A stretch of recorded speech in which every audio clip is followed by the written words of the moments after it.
Essay point number 4. Abraham's tithe to Melchizedek in Genesis 14 was probably an example of pagan tradition. Abraham's tithe to Melchizedek in Genesis 14 was probably an example of pagan Arab tradition. Abraham's tithe is not an example for Christians to follow and for the church. I want to give you 11 reasons for this statement. Number 1, Abraham did not freely tithe. Your preacher might say so. Your evangelist may say so.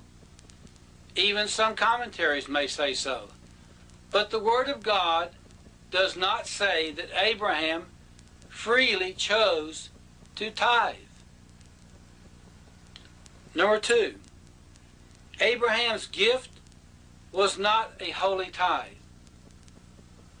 That which Abraham gave to Melchizedek from the spoils of war does not fit the biblical definition of tithe at all, and it would not have been accepted as a tithe under the Mosaic law.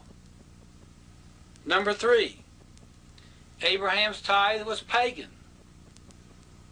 What Abraham tithed came from Sodom and Gomorrah in that area of the world. He retrieved it from pagan Babylonians. And at least the 90% of what he retrieved was returned to pagans in Sodom and Gomorrah. His tithe was purely a pagan custom. Number 4, Numbers 31 set spoils of war at 1%. If you're going to compare apples to apples and oranges to oranges, then you need to see what the Word of God teaches is required as a tithe from spoils of war. And it is not 10%, it is 1% in Numbers chapter 31. Number 5, Abraham's tithe was a one-time recorded event.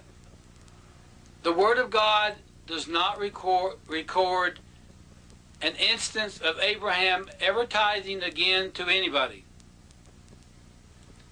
Number 6, Abraham's tithe was not his property.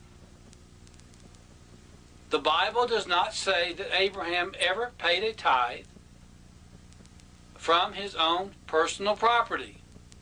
Is that an example for Christians to follow? Number 7, Abraham kept nothing for himself. He gave 10% of the spoils of war to the king of Jerusalem, and he gave the other 90% of the spoils of war to the king of Sodom. Is that an example for Christians to follow? Number 8, Abraham's tithe is not quoted anywhere in the Bible to promote tithing. You would think if Abraham's tithe were so important that Moses somewhere in the law would have referred to it or quoted it to support tithing.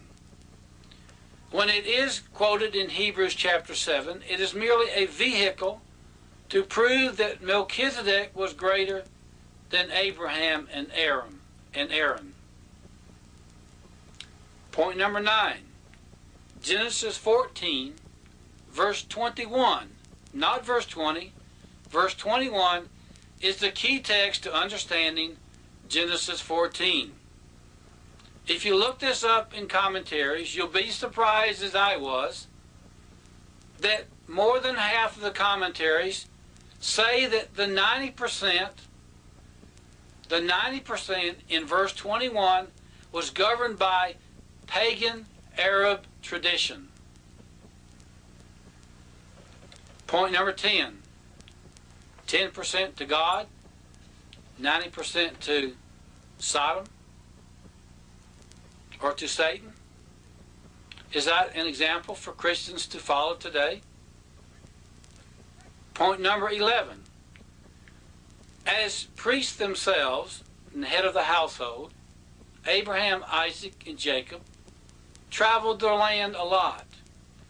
if they gave a tithe at all, it was following the custom that they would give food at the altars they built for Yahweh. There is no example of tithing as we see it in the Mosaic Law or in the Christian church from the example in Genesis 14.